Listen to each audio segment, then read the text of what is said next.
दोस्तों आज की वीडियो का शीर्षक है कि विश्वास करो और सब कुछ मिलेगा।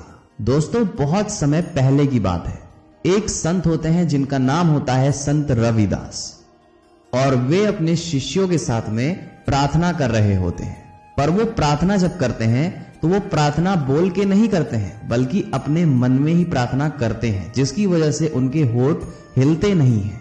और इसी चीज को उनका एक छात्र देखता है और इस बात का उत्तर लेने के लिए वह शिष्य जाता है अपने गुरुदेव के पास में, और इस चीज के बारे में जानने के लिए कि आखिर क्यों गुरुदेव अपने होठों को नहीं हिलाते हैं प्रार्थना के दौरान।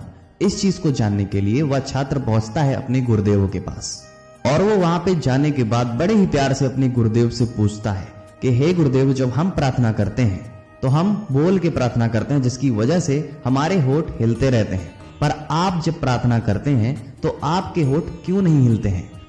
और बड़े ही प्यार से संत रविदास भी हंसते हुए कहते हैं कि एक बार जब मैं नगर से गुजर रहा था तो मैं एक भिखारी को देखता हूं जिसकी हालत बहुत ही ज्यादा नाजुक थी, और वो भिखारी नगर के राजा के सामने खड़ा हुआ था। राजा अपने सैनिकों के साथ अपने महल के सीधे द्वार पे खड़े हुए थे, और वह भिखारी उनके सामने खड़ा हुआ उन्हें देख रहा था। उस भिखारी को देख के ऐसा प्रतीत हो रहा था कि मानो कई दिनों से उसे भोजन ना मिला हो, और उसकी हालत ऐसी थी कि किसी भी क्षण उसकी मृत्यु हो सकती है। पर उस गरीब की जो आंखें थी वो राजा की ओर एक उम्मीद भरी किरणों से चमक रही थी। फिर राजा उस गरीब की तरफ देखते हुए कहते हैं कि तुम्हें क्या चाहिए।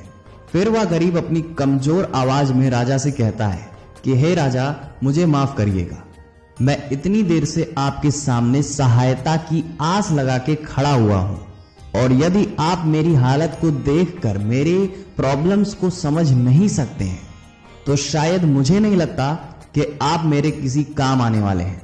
उस भिखारी की बात सुनने के बाद राजा पहले गुस्सा होते हैं, लेकिन फिर राजा उस भिखारी की बातों को गहराइयों में जाके सोचते हैं, तो राजा उससे कहते हैं कि बात तो तुम्हारी सही है। फिर राजा अपने सैनिकों से कहते हैं कि तुम गर्मा गर्म भोजन का प्रबंध करो और इस भिखारी के लिए नए वस्त्र भी मंगाओ।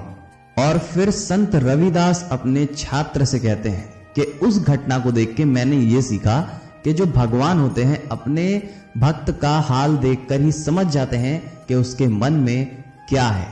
ईश्वर को ये पता चल जाता है कि हम उनके आगे हाथ जोड़ के किस लिए खड़े हैं। ईश्वर को बोल के बताने की कोई आवश्यकता नहीं है।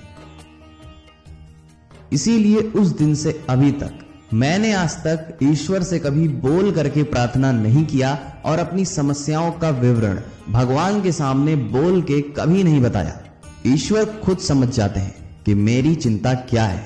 मैं तो सिर्फ चुपचाप खड़ा होकर ईश्वर की श्रद्धा से भक्ति करता हूं, और इसके साथ मैं जो कुछ भी अपनी जिंदगी में भगवान से पाना चाहता हूं, मैं उसके बारे में भगवान से चिंतन करता हूं।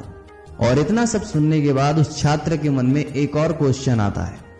वह छात्र फिर अपने गुरुदेव से पूछता है कि प्रार्थना करने का उद्देश्य क्या होना चाहिए। फिर गुरुदेव हंसते हुए जवाब देते हैं कि प्रार्थना करने का अर्थ सिर्फ इतना सा है कि उनकी श्रद्धा में पूरी तरीके से लीन हो जाना, सारी दुनियादारी को भुला देना कुछ क्षण के लिए। इसीलिए ईश्वर के लिए तुम जो कुछ भी करो, ईश्वर को दिखाने के लिए नहीं, बल्कि ईश्वर में अपनी भक्ति को बढ़ाने के लिए करो। कभी भी किसी व्यक्ति को या किसी भगवान को दिखाने के लिए नहीं, बल्कि भगवान में अपनी आस्था और बढ़ाने के लिए आपको प्रार्थना करनी चाहिए। अपनी प्रार्थना को सिर्फ अपने और भगवान के बीच में ही रखें। किसी और को सुनाने की या दिखाने की कोई आवश्यकता नहीं है। भगवान आपके मन में क्या है वो सब जानते हैं। और याद रखिएगा, आप जो कुछ भी सोच रहे हैं, जो कुछ भी लाइफ में आप पाना चाहते हैं, जो कुछ भी आप सोच सकते हैं, वह सब कुछ आपको मिल सकता है। पर उसके लिए पहले आपको उस चीज के हकदार बनना होगा।